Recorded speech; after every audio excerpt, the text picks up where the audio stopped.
Welcome to the Slop Temple. We pray this video helps. You're starting with prerequisites and the first actionable steps. First, verify your edition. Hyper-V requires Pro, Enterprise, or Education. Next, reboot into BIOS or UEFI and enable virtualization technology, Intel VTX or AMD V, because Hyper-V needs CPU virtualization. Once that's done, sign into Windows, open Control Panel, go to Programs, then turn Windows features on or off. Don't scroll past it. This gets you to the UI, where we'll enable Hyper-V components immediately. Now enable the actual features.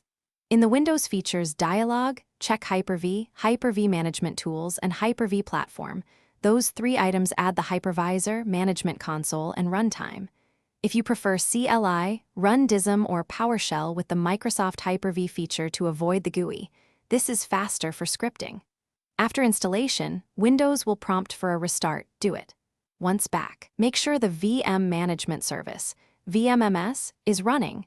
That confirms the hypervisor loaded successfully. Finish by opening Hyper-V Manager from the Start menu, create a virtual switch for networking, and then add a new virtual machine to validate settings.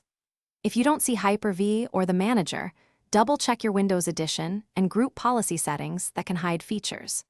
One key troubleshooting tip: security features like Device Guard or Credential Guard can prevent Hyper-V from starting.